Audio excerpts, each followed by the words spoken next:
There are so many people who believe that when we breathe our last, the lights simply go out.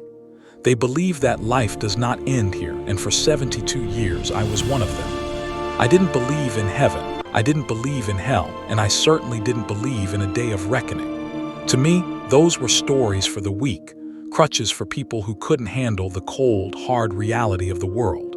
I was a man of the law. I spent my life in the highest courtrooms, defending the elite, the billionaires, and the titans of industry. I was well known, I was feared, and I can boldly say that in over 5 decades of practice, I never lost a single case. I was my own God, and my law book was my Bible.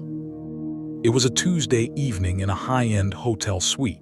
We had just finished celebrating a monumental victory.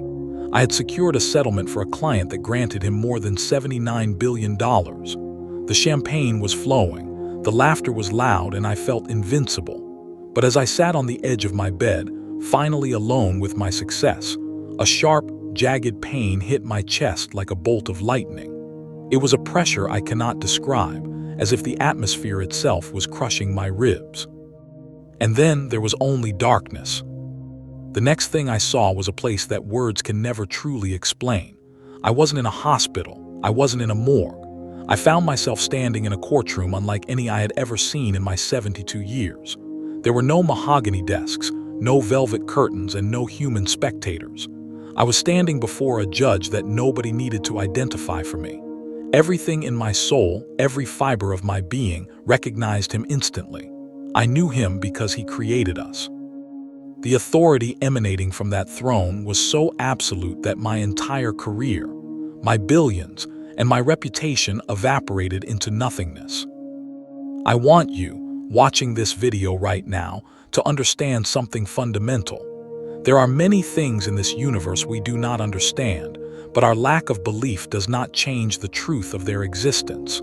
Gravity works whether you believe in it or not, and judgment is real whether you accept it or not. When he called my name, followed by my title and my position in the law firm, I wasn't surprised.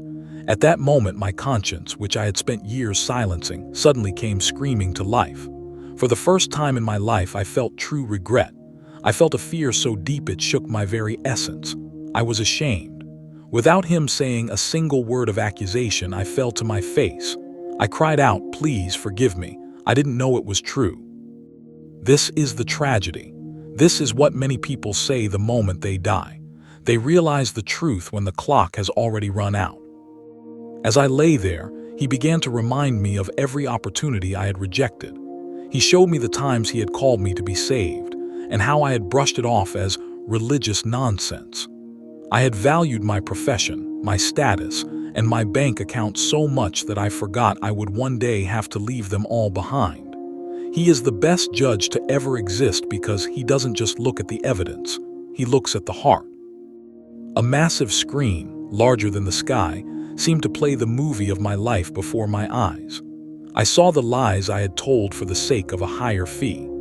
I saw how I had twisted justice, using my brilliant mind to free criminals who should have been behind bars, and how I had crushed the innocent just to keep my winning streak alive. I saw a specific moment that I had buried deep in my mind. A Christian woman had come to my office years ago. She was a widow, losing everything. She begged me to help her, but because she had no money to pay my retainer, I refused. She looked me in the eye and said, "Sir, please help me for the sake of God." I remember the arrogance in my heart as I turned her away. My conscience had disturbed me in my dreams back then, and even my wife had pleaded with me to do the right thing, but I refused. Now standing before the highest judge of all judges, I couldn't defend myself. I, the man who never lost a case, was speechless. All the evidence was right there. Even my extramarital affairs, the secret deals, the prideful thoughts, everything was playing on that large screen. I knew with absolute certainty that I was condemned. I was a man who knew the law of the land but had broken the law of life. But then something happened that I will never forget as long as I have breath. He looked at me, not with the cold eyes of a hangman, but with eyes full of a love and compassion that felt like a physical weight. He spoke, and his voice sounded like the rush of 1,000 waterfalls. He said, "I am he that was, that is, and that is to come. It is not my will for anyone to perish, but many have chosen the path that leads to regret and destruction. Your time on earth has not ended. Go back. Tell those who will not believe to believe, because you have seen that it is true. In an instant, the light faded, and I felt the crushing weight of my physical body again. I woke up in a hospital room. My family was there, my colleagues were there, and my wife was on her knees, praying with a fervor I had never respected until that moment. I was terrified. I had a fear in me that I had never felt, the fear of a man who has seen the edge of the abyss and been pulled back. One thing I remember clearly: before him, every piece of evidence is right in front of him. You cannot deny it. Even your own conscience will witness against you. The Bible says in Luke 12:2, "For there is nothing covered that shall not be revealed, neither hid that shall not be known." I used to wonder, why did we offend Satan so much? Why is he so against us? I realized then that he wants us to suffer with him because he knows he has already lost.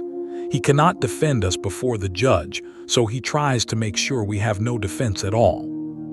Since that moment, my life has been a mission. I am no longer the man I was. I have received forgiveness for my sins, and I am now born ready to meet him again, not with fear, but with peace. If you are watching this and you are not yet ready, I beg you to think again. Ask yourself, when will you die? How much time do you really have left? For those who don't believe, I ask you a lawyer's question.